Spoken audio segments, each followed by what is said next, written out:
ఆ చెరువులో వేసి ఒక చేప కూడా తిన్నాను. డబ్బులు సగం దేవుడు చేప కూడా తిన్నాను. అయితే నేనేంటో కోట్లాది రూపాయలు ఆదాయం వస్తుంది. ఎవరెవరో బయట వాళ్ళు చేస్తున్నారు. కరపవన సొసైటీకి అదేదో దత్తు ఉన్నట్టుగా అదేదో వాళ్ళ నాయన వాళ్ళు ఇచ్చిన వారసత్వ మొత్తం కింద వాళ్ళు అది కరెక్ట్ కాదు. ఇవ్వండి, దానికి మేము అబ్జెక్ట్ చేయాలి. అయితే వాళ్ళు పట్టుకోవడానికి ఇవ్వాలి, వాళ్ళు మళ్ళీ ఇంకోటికి అమ్ముకోవడానికి కాదు. సరే, అమ్ముకోవడానికి వచ్చినప్పుడు ప్రభుత్వము ఈ ముఖ్యంగా నాకు అర్థం కాని విషయం ఏంటంటే దాని ఓనర్షిప్ ఇరిగేషన్ డిపార్ట్మెంట్, దాని మీద పెద్దమానం ఫిషరీస్ డిపార్ట్మెంట్.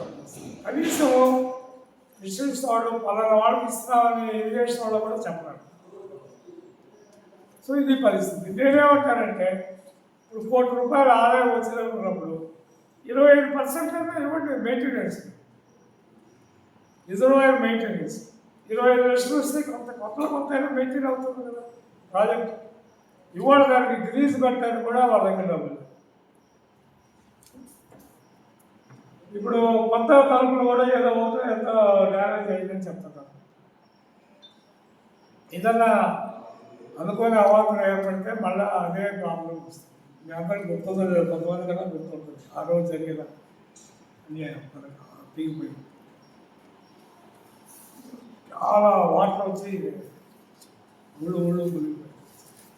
సో నేను ప్రభుత్వాన్ని కోరుతుంది, రేపు అభివృద్ధి మండలి తరఫున మేము ఫిషరీస్ డిపార్ట్మెంట్ వాళ్ళకి ఫోన్ చేశాం. నిన్న వెళ్ళి ఇరిగేషన్ వాళ్ళతో మాట్లాడాం. రావుపాడు ఇంజనీర్ ఎల్లుండే కదా మనం వస్తాం. రేపా ఎల్లుంటా ఏంటన్నా కావాలి.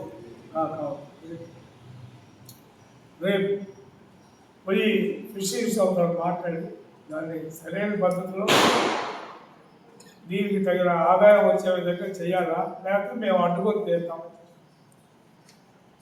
ప్రభుత్వానికి కూడా నేను బాబు గారి దగ్గర కూడా పోయి, అలాగే దీనికి సంబంధిత భద్రత శాఖల దగ్గరికి, అలాగే మా ఇరిగేషన్ శాఖ మంత్రులు వేసి తప్పనిసరిగా దీని మీద దృష్టి పెట్టాలని చెప్పి మేము కోరుతాం. సమయం తీసుకొని వాళ్ళని కలిసి చాలా అవసరం ఇది. అది అంత పెద్ద ప్రాజెక్టు, వందలాది కోట్ల రూపాయల ప్రాజెక్టుని మెయింటెనెన్స్ కూడా చేయకుండా అలా వదిలేస్తే అది నేషనల్ లాస్, మన రాష్ట్రానికే నష్టం.